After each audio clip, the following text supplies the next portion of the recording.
Hare Krishna devotees, welcome to our session on Hari Katha. Today we're going to go to the three important temples in Vrindavan for us because they represent the different aspects of the relationship that the Jivatma has with the Supreme Lord. And if we have time, we will cover one more temple. So this, what you see here is Shri Radha Madan Mohan Temple in Vrindavan. It's on top of perched on top of a little hill. It was earlier known as Madan Mohan Gopal. And this temple was constructed and opened in 1580. And it is on top of a hill that is called the Dwadasa Aditya Hill, which is next to the Yamuna River. It was constructed by a person called Ramdas Kapoor, and we'll go into the pastime of how that happened. So this is the first temple to be built in Vrindavan by the Goswamis, following the instructions of Sri Chaitanya Mahaprabhu. So you can imagine in the 1500s, this place would be heavily forested, right? It would not have residences and shops and all of that you see today when you experience Vrindavan. So in those days, these temples would have been standing tall and very grand amidst forested area. So what does the word Madan Mohan mean? The word Madan Mohan means one who can even enchant Cupid. And it is said that there were many deities made by the grandson, great-grandson of Lord Krishna. When Advaita Acharya visits Vrindavan, he discovers this deity in a place called Mahavan in Gokul. And Advaita Acharya begins to worship this deity under an old Vatavriksha tree. And what does Advaita Acharya do before he leaves Vrindavan to go to Navadvipa to serve Sri Chaitanya Mahaprabhu? He hands it over to a Brahmana for continuing the worship of the deity named Chaube. This Brahmana actually lives in Mathura or lived in Mathura. In those days, the deities were worshipped as Lord Krishna only. So later on only, just give me 1 second. Later on only, Srimati Radharani was added. And I'll explain why only Krishna was worshipped. Later on, the deities of Srimati Radharani were added. So years later, Chaitanya Mahaprabhu sends the Goswamis to Vrindavan. He gives them many instructions that they have to discover the lost places of Krishna's pastimes and write books about it, perform devotional service, spread the Nama Sankirtan movement. And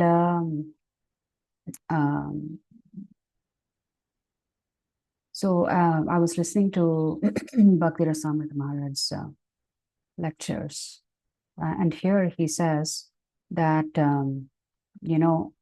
among the deities that are there in Vrindavan and that were carved and made ready for worship by Vajranab, there are 4 Devas, there are 2 Naths, and there are 2 Gopals. The 4 Devas are the presiding deities of the 4 parts of Rajamandal. Haridev in Govardhan. So when we did the Govardhan Parikrama and we visited Manasi Ganga, which is the starting point of the Parikrama, I had mentioned that very close to Manasi Ganga into a narrow lane, there is a temple called Haridev, where Srimati Radharani, when Lord Krishna appears late for their meeting, she just calls for Hari, Hari, Hari, and Haridev appears there. So one is that Hari Dev in Govardhan. Then there is a Keshav Dev in Mathura. Right outside the Mathura temple, which we visited, the birthplace, the Janmasthan, in a narrow lane, there is a smaller temple, and there is this beautiful deity of Keshav Dev. I had the good fortune of visiting that earlier this year. Then there is Baladev or Dauji. Remember, we visited the temple of Balaram where Revati is standing across from him. So that is Baladev. And then there is Govindadev in Vrindavan. But of course, those deities have been shifted to Jaipur. So the four devas are Haridev, Keshav Dev, Baladev, and Govindadev. And then there are two Gopals, Madan Gopal, which is what we are looking at right now, Shri Radha Madan. And there is also Sakshi Gopal. So even the Sakshi Gopal deity was made and carved by Vajranabha. And who are the two Naths? So there are four Devas, two Naths, and two Gopals. So the two Naths are the Srinathji of Nathdwar, and then Gopinath, which we will look at today, or he's also known as Gopijana Vallabha. So when Chaitanya Mahaprabhu visits Vrindavan Dham, he is trying to locate the places where Lord Krishna performs his pastimes. Of course, he identifies Radhakund and Shamkund in the middle of a paddy field. And after giving the instructions to the Goswamis, the rest is left, the sevas are left for the Goswamis to perform, constructing temples, identifying lost places of the pastimes, to write about Vaishnava lifestyle and etiquette, and to study the scriptures and extract the essence and write about that. So that means when the Goswamis arrived in Vrindavan, there were no temples there. So, so there were other Goswamis who go to Vrajabhumi, like Loknath Goswami and Bhugarbha Goswami. One of Bhugarbha Goswami's worshipable deities are actually on the altar of Sri Radha Damodar. Remember, on Radha Damodar altar, we saw many, there are 6 or 7 pairs of deities. All of them are the Gaudiya Vaishnava Parampara Acharyas, the respective deities that they worshipped. So one such pair of deities on the Radha Damodar altar is Bhugarbha Goswami's deities. So it is said that Vajranabha was the son of Aniruddha, who was the son of Pradyumna, the oldest son of Lord Krishna. So Pradyumna's son Aniruddha, Aniruddha's son is Vajranabha. Therefore, it is Krishna's great-grandson. Now, what Vajranabha does is he comes to Mathura, and in Mathura he excavates various kunds, and he has deities carved out of these particular stones, the black stones, the black granite. And it is said that he had 16 different deities carved. And he also builds these temples 4,500 years before the Goswamis come to Vrajabhumi. That means perhaps after maybe 100 or 200 years after Krishna leaves his manifest pastimes, Vajranabha had carved these 16 deities and also established the temples for the worship of these deities. But then we know history has strange twists and turns. Many of these temples may have been destroyed and deities may not have been recoverable. Of course, some of them we know that are recoverable, that that were recovered that we are seeing today. So how did these deities actually manifest themselves to the Goswamis? That's just the potency of the Lord. He arranges everything so that when the Goswamis come into Vrajabhumi, one by one, they find these deities, or they happen to discover these deities through the potency of Yogamaya. And then new temples were established. Right? Because after all, Chaitanya Mahaprabhu's desire had to be fulfilled. Of course, Srinathji appears to Madhavendra Puri, and that Srinathji is being worshipped in Nathadwar, also in Rajasthan. So today we'll look at the three main temples, the three main acharyas, the Sambandha Acharya, the Abhidheya Acharya, and the Prayojana Acharya. The Sambandha Acharya is Sanatana Goswami. So the deities here that you see are no longer in Vrindavan. These deities were moved to a place called Karoli in Rajasthan. So this is Shri Radha Madan Mohan. So the Pratikul deities have been established in the Vrindavan temples today, and they are being worshipped. So the original deity is in Karoli, and this is a picture of Shri Radha Madan Mohan in Karoli. But they used to be worshipped in Vrindavan. When Krishnadas Kaviraj Goswami comes to Vrindavan, there were only three temples that were established by the Goswamis. This Radha Madan Mohan, Radha Gopinath, and Radha Govindji, and then Sri Radha Gopinath. So Radha Madan Mohan, the deities were worshipped by Sanatana Goswami, who is the Sambandha Acharya. Radha Govindji, established by Srila Rupa Goswami, and the deity is worshipped by Srila Rupa Goswami, and that represents the Abhidheya principle, meaning you're taking action after you've discovered your relationship, your eternal relationship with Krishna. So once you've understood your Sambandha with Krishna, then you begin to acknowledge that relationship and serve in whatever mood in that relationship. And then we have Shri Radha Gopinath, and the Acharya for this is Srila Raghunath Das Goswami, who is the Prayojana Acharya, which means you ultimately achieve that goal of Krishna Prema. If we have time, we will look at the heartthrob of Vrindavan, Shri Radha Madan Mohan, Shri Radha Raman. So Advaita Acharya finds this Radha Madan Mohan under a tree, and he worships this particular deities. And then, as we said, he hands over the worship of these deities to a Purushottam Chaube in Mathura.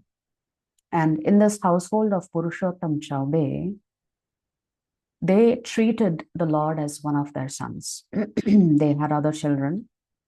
So when Sanatana Goswami was staying in Vrindavan, one day the Lord comes in his dream and he says, you go to this house of Purushottam Chaube,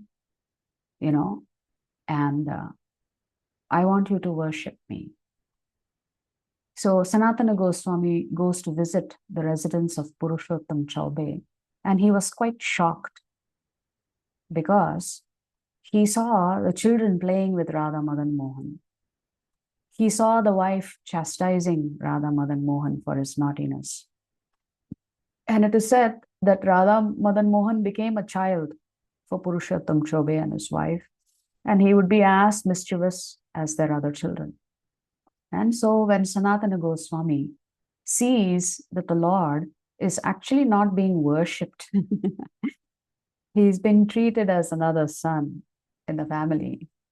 So he scolds and admonishes Purushottam Chaube, saying, these are worshipable deities, and you have to show proper respect.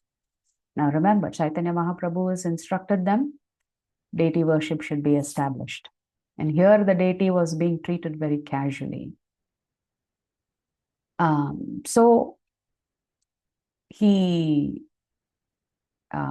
gives this instructions to Purushottam Chaube and tells him Please worship the Lord properly. You know, you have to put a nice altar, put him on the altar, dress him up nicely, do nice Mangala Arathi, offer him bhoga nicely, treat him with respect and awe and reverence. And Purushottam Chobe, of course, listens to the instructions of Sanatana Goswami, and he begins to worship the Lord. And the Lord is very unhappy. He comes in the dream of Sanatana Goswami and says, "You really spoilt everything for me. I was having so much fun. I was playing. I was being scolded by my mother. And now you told them to treat me with respect. And they are worshipping me with so much awe and reverence, and you've taken away the fun from my life." So the Lord, like this, chastises Sanatana Goswami in his dream, saying, "What have you done?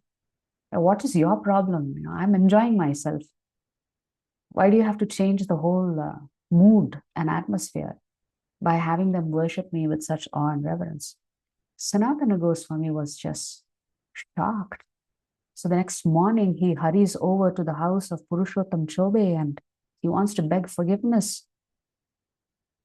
And he tries to beg forgiveness and says, "I have committed an offense. It looks like the Lord was really accepting the way you all had so much love for him. And he chastised me." But a strange thing happens. That same night in Purushottam Chobe's dream, the Lord appears in his dream and he says, "See, you already have so many sons. You have so many children. Why don't you give me up to Sanatana Goswami? That mendicant who came to visit you yesterday? You have adequate children. You hand me over to this mendicant." So the Lord comes in Sanatana Goswami's dream and chastises him, saying, "What have you done?" The Lord comes in Purushottam Chobe's dream and says, "Hand me over to that mendicant that came to your house." So Sanatana Goswami is trying to apologize and tell him, no, you please continue to enjoy the Lord as you have, because it seems like that is exactly how he wants to be with you. And then Purushottam Chobe says, no. The Lord asked me personally to hand him over to you for worship. And Sanatana Goswami says, "Worship? I'm a mendicant. I don't have a temple. I go from place to place. I sleep outside wherever there is rest under a tree. How can I take care of him? You can take care of him very nicely. You are a grihastha. I just do madhukari. I will not be able to take him." And Purushottam Chobe says, no, the Lord gave me clear instructions that I have to hand him over to you. Of course, the family does not want to be separated from the Lord. But still, because the Lord had given these clear instructions, Purushottam Chobe hands over this Radha Madan Mohan that you see, not a small deity, to Sanatana Goswami. Sanatana Goswami is thinking, what do I do with this deity now? So he puts him in a cloth bag, ties it around his neck. And whenever he goes to sleep, he would hang the Lord or the branch of a tree inside that cloth bag. This is how Sanatana Goswami was living with Radha Madan Mohan. So Radha Madan Mohan went from being a pampered child to being a neglected child. But these are just the sweet pastimes of the Lord. So Sanatana Goswami definitely couldn't prepare extravagant bhoga for the Lord every day, because he used to subsist of madhukari. Madhukari means you go from house to house. Whoever gives you whatever they can, that is what you accept. That too, the first house in which you receive some prasadam, that's it. It's not that you go from house to house and collect as many prasadam items from different houses and then have a feast. No, the first house that opens the door and offers you something, that's it. You just accept that.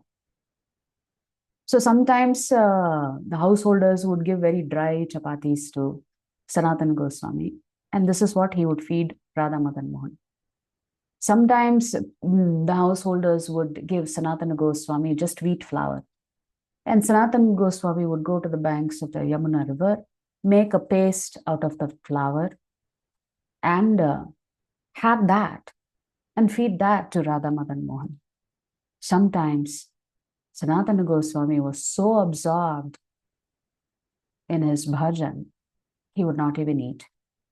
That means if he didn't eat, Radha Madan Mohan didn't eat.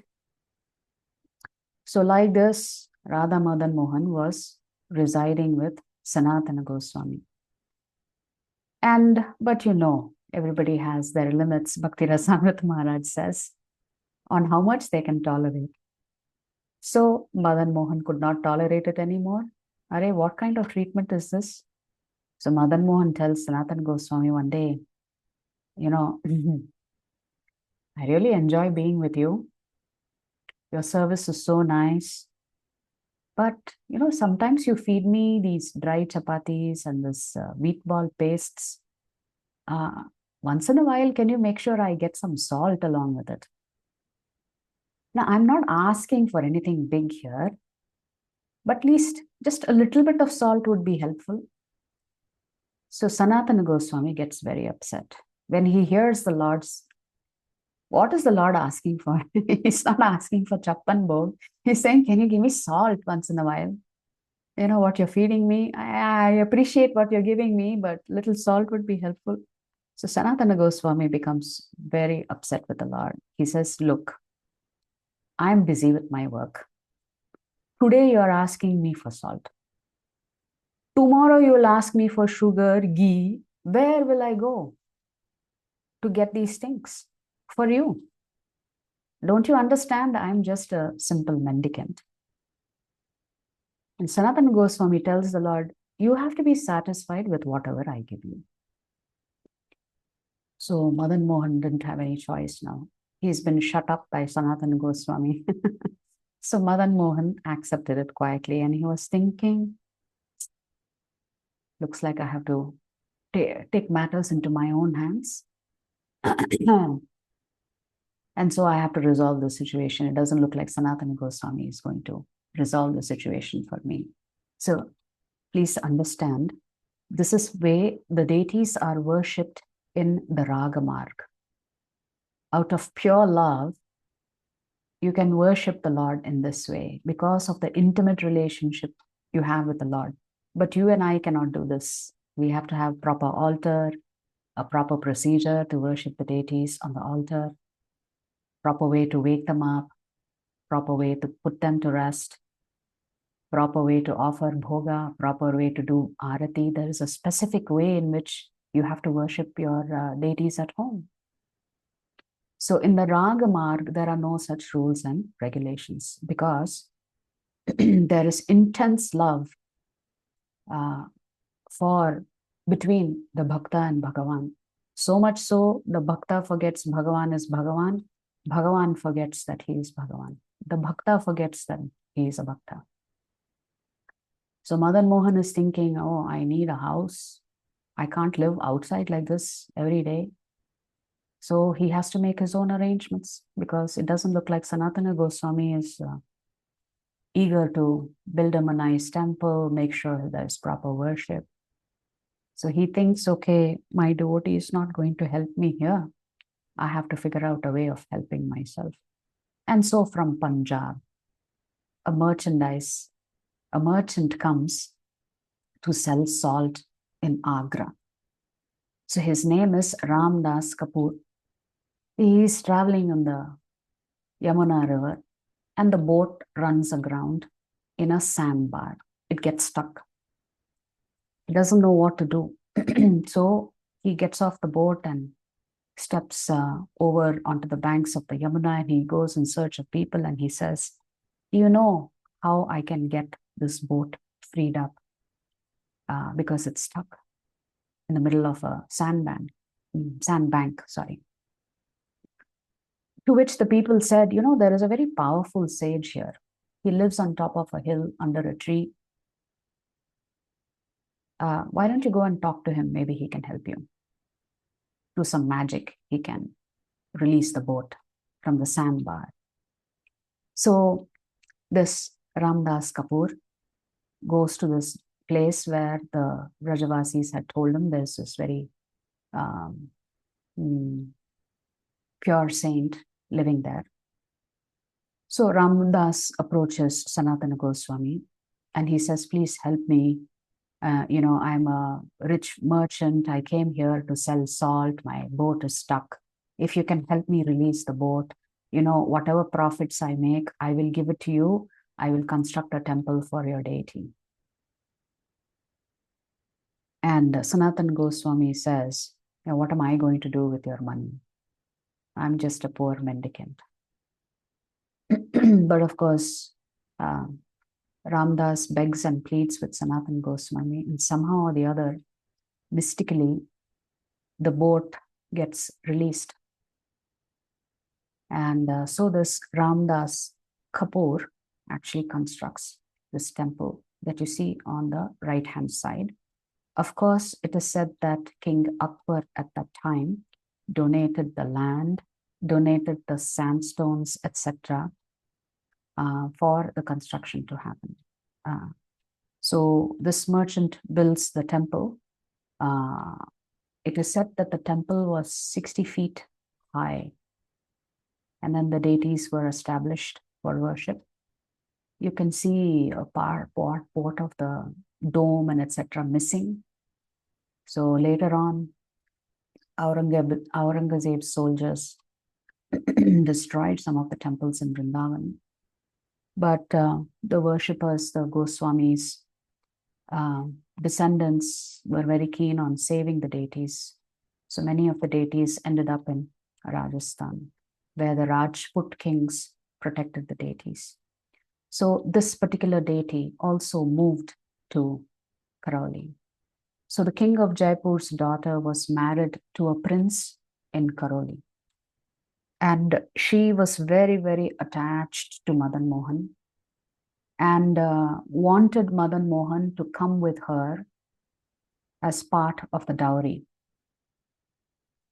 But then the rest of the family members were so attached to Radha Madan Mohan, they don't want to relinquish Radha Madan Mohan to the daughter who was going to shift to Karauli after marriage. But the daughter insists to her father, no, I cannot, and I absolutely cannot live without Radha Madan Mohan. So the father devises a very clever plan. He says, look, we have so many Krishna deities in our palace that we are worshipping. We'll blindfold you. If you can recognize your Radha Madan Mohan with the blindfold on, you can take him as your dowry. She's very worried. She thinks, so many Krishna deities are there. How will I recognize my Radha Madan Mohan? So she prays intensely to Madan Mohan. Madan Mohan says, don't worry, I'll help you. When you touch me, I'll be very soft. Then you will know that that's me. So in this way, Radha Madan Mohan, Radha comes later. So Madan Mohan goes to Karauli, where there is a nice temple built, which is what you see here. Although the temple to the right is in Vrindavan, the deities on the left are actually in Karauli. So as we said, Sanatana Goswami is the Sambandha Acharya. So now we're going to go and discover the Avideya Acharya, Srila Rupa Goswami's worshipable deities, Shri Radha Govindji. You see the beautiful temple of Radha Govind in Vrindavan to the right. But on the left, the deities are no longer here in this temple. The Pratikul deities that have been established in the temple are being worshipped. These deities moved to Jaipur. So if you want to see Radha Govindji, you have to actually go to Jaipur. So here in how was this particular deity discovered?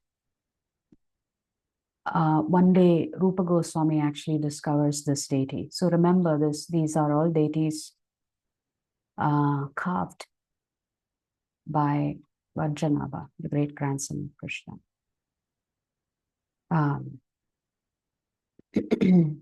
So as we mentioned originally, there is no Radharani along with Krishna, and I'll explain the reason why. So the senior devotees say that Srimati Radharani is always there in the heart of Krishna. So there was no reason for a separate deity of Radharani to be created.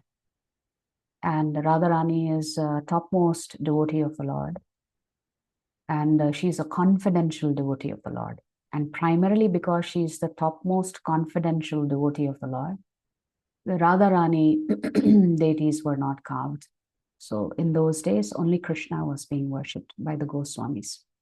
Later on, this same Purushottam Chobe makes the Radharani deities and sends it to the different temples so that Radharani is also there beside Krishna when they're being worshipped. Therefore, you may see some size differences in the deities, right, between Sri Radha and Krishna. So Govindji simply appears to Sri Rupa Goswami. So there are different versions of this pastimes. It is said that the Lord comes in Rupa Goswami's dreams and tells him that there is a small hill and that is where I will be discovered. So another pastime happens where it is said that one cowherd boy comes to meet Srila Rupa Goswami one day and tells him, come with me. I will show you a cow that goes to a particular hill and releases its milk from its udders onto the top of the hill. I am sure that something very special is going on. So, so Rupa Goswami discovers these deities in probably in 1530s, it is said. And then the deities were worshipped by Rupa Goswami. So how did this Vajranabh make these 16 different deities? We said he is the great-grandson. And it is said that Uttara, the mother of Parikshit Maharaj, who had seen Krishna, she's the one that actually describes the various features of Krishna, because Vajranabha wanted to know how did Lord Krishna look before he carves all of these deities. Some, of course, say that it was the mother of Vajranabha, whose name was Usha, who actually describes Usha, who's the wife of Aniruddha, who explains the features. So there are different versions, whether it is Uttara or whether it is his own mother, Usha, who describes the features. So as he carves one deity after another, they say, no, this is not Krishna. This is not how he looks. The hands are different. The legs are not proper. The waist is not proper. The face is not proper. The eyes are not proper. Like this, he kept making deities until Mother Uttara said, yes, this is exactly how Krishna looked. And which deity was that? It was Shri Shri Radha Govindji. So when she sees Shri Shri Radha Govindji, she says, this is exactly how Krishna looked. So these deities are very, very special. So Rupa Goswami begins to worship these deities for some time, and then it is said that a temple was constructed in 1585 by Man Singh. And apparently at that time, it was recorded that 13 lakhs of rupees was spent, and it took them 5 years to build this temple. And this temple had 7 stories. It was 7 stories tall. That is how massive the structure and grand and opulent the structure was. But then later on, it was destroyed. The top halves of the structure was destroyed. So today it is just 2 or 3 stories tall. So Man Singh was also a great devotee of Lord Krishna. Even Akbar was very, very favorable to the Vaishnavas in Vrindavan. So Man Singh was a disciple of Raghunath Bhatta Goswami. So once there was a debate happening in Vrindavan as to which river is greater, river Ganga or river Yamuna. And all the great scholars said, it has to be Ganga. And then Jiva Goswami says, no, no, no. Yamuna Devi is superior because the Lord actually frolicked in the waters of the Yamuna. The gopis frolicked in the waters of the Yamuna. Therefore, Yamuna river is far more pure than Ganges itself. So Akbar was very, very impressed with the Goswamis. He meets some of the Goswamis, particularly Jiva Goswami, actually. He meets Jiva Goswami and he donates land and sandstones, etc. And that is how these temples were constructed. And Akbar asks Jiva Goswami, I really like the services that you're doing here. How can I help you? What gift can I give you? And at that time, Jiva Goswami says, I want paper. So the production of paper was very new at the time. Today, we don't think even a millisecond about it because there are so many publishing companies and printers and printing presses that are producing reams and reams of printed material on a daily basis. But in those days, paper was very rare. So Jiva Goswami asks for the most rare, and if it is rare, it has to be expensive, right? So Jiva Goswami asks Akbar, I want paper to publish my books, because until then, all of these manuscripts were written on palm leaves. So Akbar gives large quantities of paper to Srila Jiva Goswami. So there is another very famous temple in Vrindavan called Banke Bihari. I'm sure all of you have heard of it. The founder of this Banke Bihari temple was a great personality called Haridev. Haridev had a disciple by the name Tansen. And Tansen, of course, was a very famous musician in the court of Akbar. So every time Tansen would sing, it is said that nature itself would change. He had the capacity to produce rains out of nowhere purely through his singing of one particular rag Malhar. So when he sang the rag Malhar, rains would come. That is the power of pure singing. So one day, his singing heats up his body so much that he comes down with a fever.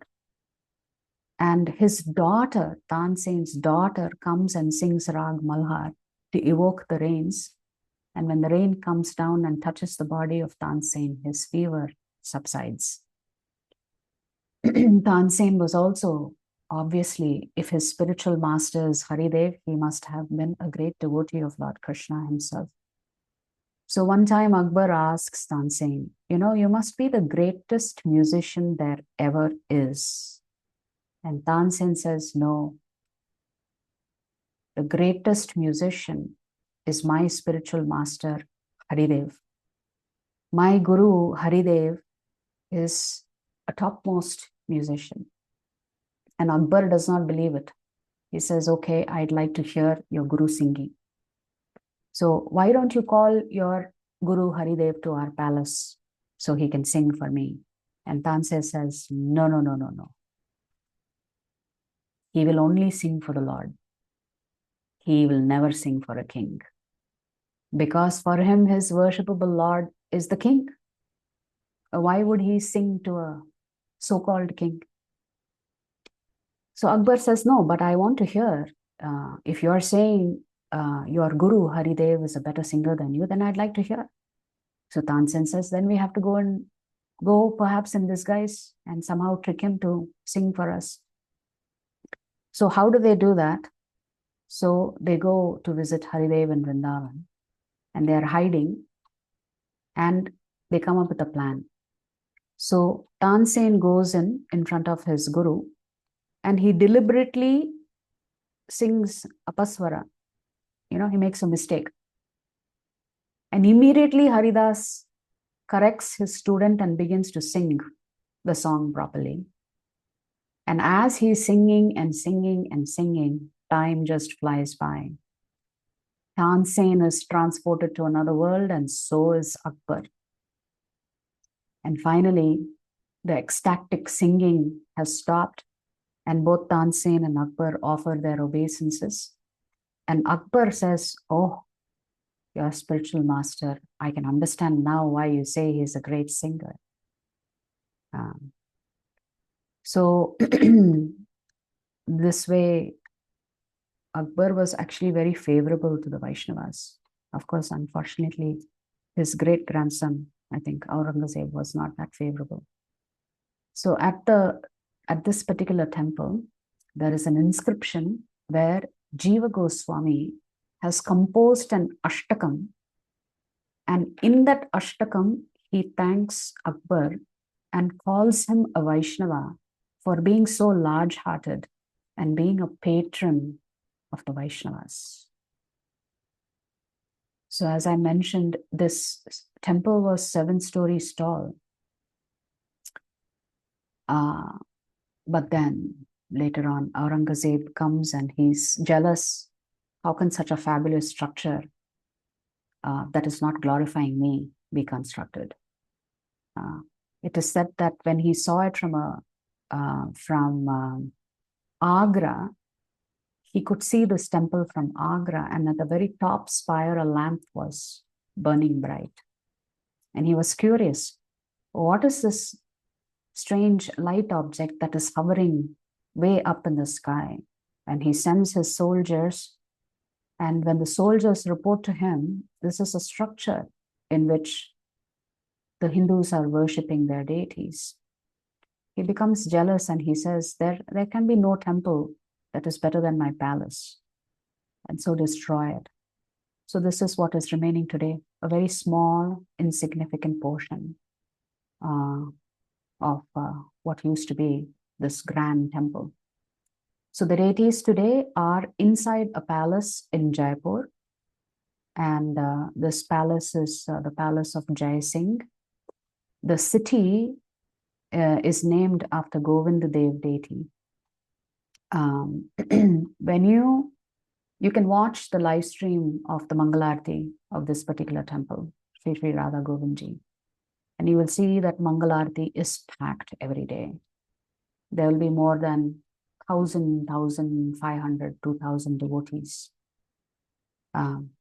So it is said that the residents of Jaipur do not begin their day without first taking darshan of their beautiful Lord, Sri Sri Radha Govindji. Yeah. So with that, we will come to the third Acharya, Sri Raghunath Das Goswami. And this is the beautiful Sri Sri Radha Gopinath. This is the temple in Vrindavan, and we will go into the pastimes of Radha Gopinath. So, Radha Gopinath represents Prayojana, the culmination of Krishna Prema in our hearts. So these deities were also shifted to Jaipur. So the deity that you see is not in the temple in Vrindavan anymore.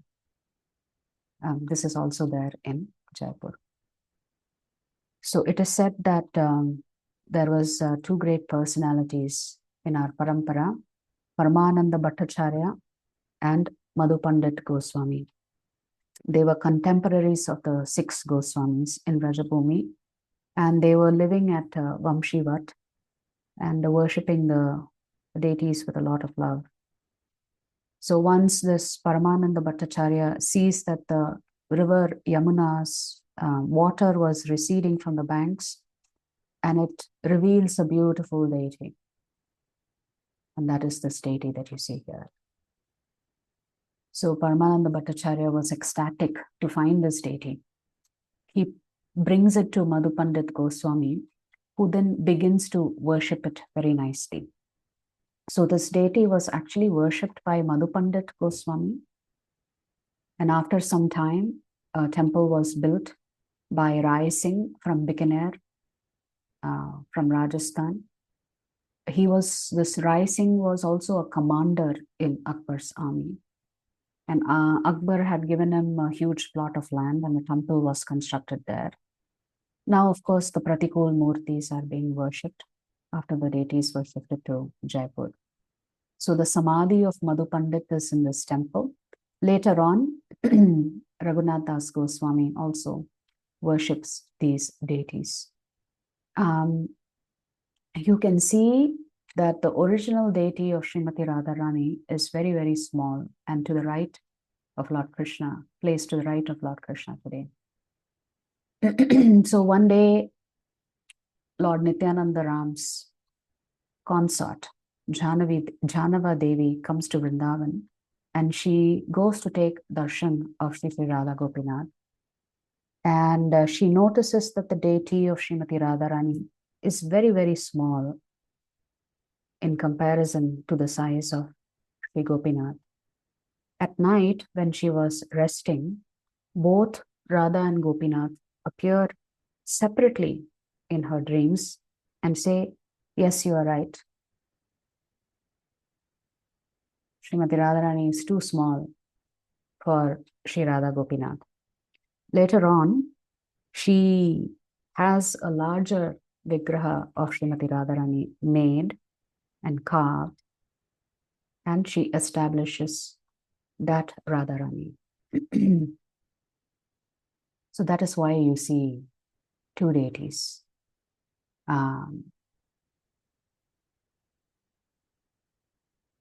Then when Sri Janava Devi, she goes back to Navadvip Dham or Bengal, in her dream, she also realizes that she can never be separated from Shri Radha Krishna and that she must be present with Radha Gopinath Ji. So she carves a deity and infuses herself into this deity, and she instructs her disciples. By the way, Janava Devi was also a great preacher. Nityananda Ram asks her to preach as well. So it is not that women did not preach and they were not great saints. So Janava Devi, if you go to Radha Kund, next to Raghunath Das Goswami's Samadhi, there is a little place where Janava Devi used to do her meditation on the banks of the Radha Kund. And you can still see that place there today. And it says that she was a great devotee of the Lord. So she instructs her disciples that this deity of herself must be taken to Vraj and placed on the left-hand side of Shri Radha Gopinath, where normally Radharani would be. So towards the left, probably we cannot see, there is another deity here. So it is said that when you circumambulate a respectable person, you have to always keep that person on your right. That is why we circumambulate clockwise, because the person you respect should be on the right-hand side. So anyway, this is how her deity also comes onto this altar, and they are being worshipped today in Jaipur. I think we can take around 5 minutes and talk Shri Shri Radha Raman. So these are the three deities, the main deities: Shri Shri Radha Madan Mohan, Shri Shri Radha Govindji, and Shri Shri Radha Gopinath. Mataji, I was telling that watch wearing deity, Mataji, it is Radha Gopinath Ji. I can see that watch also, I think. So you can see, they wear the watch. Yeah, I don't know. I don't have a close-up, perhaps. Radha Gopinath wears a watch that still is clicking. I don't know. I have not seen the watch personally, so I do not know. I think I visited this temple the couple of times that I've been in Jaipur, but I don't recall specifically seeing it. So here is our cute little Radharaman in Vrindavan. And this is the worshipable deities of Sri Gopal Bhatt Goswami. So this is the temple to the right. This was also constructed in early 1500s. It is said it was established in 1542 at the request of Gopal Bhatt Goswami. So this is one of the 7 temples you must visit in Vrindavan. In Vrindavan, Krishna is called Thakurji. You will never hear anybody call Krishna there. Thakur, Thakur, Thakur. So if they say Thakur, you understand it's Krishna. So he's simply referred to as Thakurji. So this is such a beautiful deity of the Lord.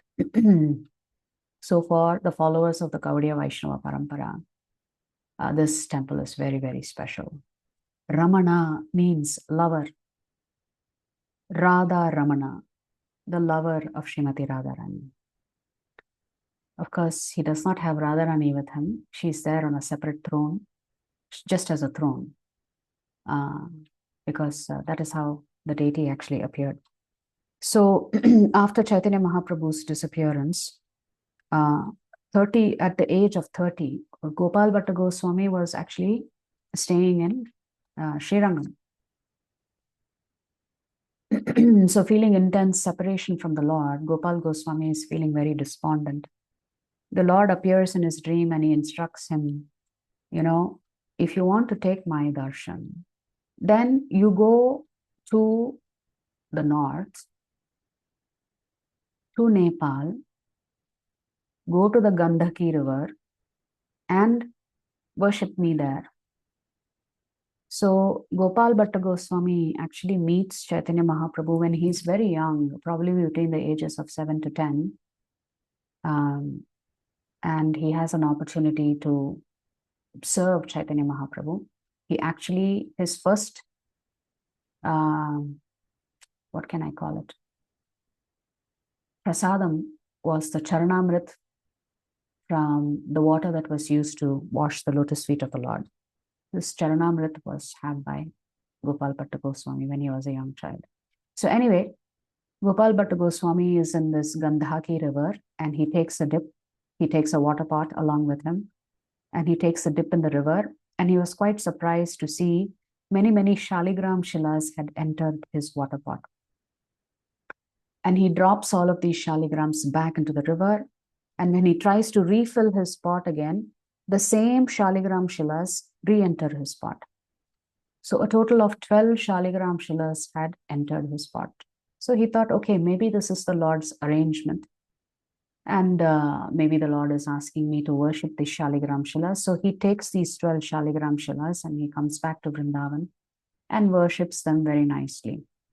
One day a wealthy merchant comes to Vrindavan and offers him small, tiny little clothes for the Lord. Nice headgear and nice, tiny little jewelries, etc. Many ornaments for his shaligram as a charity. Now the shaligrams are all oval shaped, and Gopal Bhatta Goswami was thinking, what is the point of me having all of these gifts because I can't dress up a shaligram? And so he tells the merchant, you take it back because I'll not be able to use them. You give it to someone else who has deities and they can decorate the deities with all of the ornaments and the dresses that you have given. And the merchant says, no, I came here to give it to you. I will not take it back. So saying that, the merchant leaves and Gopal Bhatta Goswami simply keeps the clothes aside along with the ornaments and he continues to worship his Shaligram Shilas. So one day on Narsumha Chaturdasi, after offering Naivedya to his Shaligram Shilas, Gopal Bhatta Goswami puts his Shilas to rest by covering them with a basket. And then he goes to the Yamuna river early in the morning to take a bath. Of course, deep down in his heart, Gopal Bhatta Goswami is thinking, other Goswamis have deities to worship. I wish I too could have a beautiful deity that I could worship. But he had this 12 Shaligram Shilas. So he comes back from his bath, and when he opens the basket to wake up the Shaligram Shilas, he sees that one of the Shaligram Shilas had turned into a deity of Krishna with this upraised arms to indicate that they were playing the flute. So now there are 11 Shilas and one deity. So Radha Raman manifests from the Shaligram Shila, this Damodara Shila, as a perfect, beautiful Vibhanga form of Krishna. So who is this Gopal Bhatta Goswami? He's not mentioned very much in the Chaitanya Bhagavat or even the Chaitanya Charitamrita. So he is, however, described by Srila Narahari Chakra Thakur in his Bhakti Ratnakar. He is described as an incarnation of Ananga Manjari, Gopal Bhatta Goswami. In other places, he is also mentioned to be an incarnation or expansion of Guna Manjari. Ananga Manjari is Radharani's younger sister. So, as we said, Gopal Bhatta Goswami was residing in Srirangam, and later on, when Chaitanya Mahaprabhu takes a tour of South India, it is during Chaturmas was about to begin. So this Venkata Bhatta, the father of Gopal Bhatta Goswami, when he first sees Chaitanya Mahaprabhu for the first time, he immediately understood that this is not an ordinary personality. And he invites Chaitanya Mahaprabhu to his residence, and he says, "Why don't you stay with us? We'd like to take your association." And that is how Gopal Bhatta Goswami meets Chaitanya Mahaprabhu for the first time. And later on, Chaitanya Mahaprabhu says, "Okay, I have to leave now because I'm taking a tour of South India and I have to go all the way back to the north." At that time, Venkata Bhatta tells Chaitanya Mahaprabhu, "Look, Chaturmas is about to begin. Why don't you stay with us for the whole of Chaturmas?" And Chaitanya Mahaprabhu agrees. So he stays 4 months at the residence of Venkata Bhatta. Venkata Bhatta had 2 more brothers, Tirumala Bhatt and Prabhuda Bhatt. This Prabhuda Bhatt, all of them become disciples of Chaitanya Mahaprabhu. Later, this Prabhuda Bhatt is who we know as Prabodhananda Saraswati. And Gopal Bhatta Goswami learns scriptures from his uncle, Prabhuda Bhatt, Prabodhananda Saraswati. So, so when Chaitanya Mahaprabhu stays with them for Chaturmas, and Chaturmas is over, and he gets ready to leave, he wants to bid adieu to the Bhattas there. The Bhattas beg and plead with him, "No, no, no, we've become so close to you, we can't leave you now. Please don't leave us, you stay here for a few more days." So Chaitanya Mahaprabhu stays for a couple of more weeks after Chaturmas. And then Gopal Bhatta Goswami begs and pleads with his father that he wants to go with Chaitanya Mahaprabhu. He doesn't want to stay in Srirangam anymore. So he's a very young boy. So Chaitanya Mahaprabhu tells him, "No, no, no, you are the only son for your father. I want you to stay here and serve your parents very nicely. A time will come when I myself will call you to Vrindavan." So at the age of 30,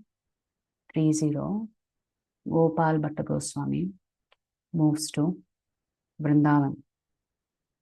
And that is how Chaitanya Mahaprabhu appears in his dream and tells him, "You go to the north, and if you want to really worship me, you'll find something there." So we also know that Jiva Goswami, another great Acharya in a parampara, established the Radha Damodar temple, and this Radha Damodar deities were worshipped by, rather were carved by Rupa Goswami and personally carved by Rupa Goswami and given to Jiva Goswami to worship. So we'll conclude our pastimes here today. We visited 3 temples, 4 actually. Shri Radha Madan Mohan, the deities worshipped by Sanatana Goswami, originally worshipped by Advaita Acharya himself before he moves to Navadvipa Dham. Then we visited Shri Radha Govindji, who was discovered on a mount, on a little hill where a cow was shedding its milk on top of that little hill. And then Shri Radha Gopinath, the deities were discovered on the banks of the river Yamuna. It was buried under the sand and later on established for worship. The deities that were worshipped by Raghunath Das Goswami. And here we have Shri Radha Raman, the heartthrob of Vrindavan, worshipped by Srila Gopala Bhatta Goswami. And so we'll conclude our pastimes here today. Vancha kalpadarupyascha kripa sindhubhya evacha patitanam pavanebhyo vaishnavebhyo namo namaha. Anantakoti Vaishnava Vrinda ki jai, Jagadguru Srila Prabhupada ki jai. Srila Gurudev ki jai, Shri Gaura Nitai ki jai.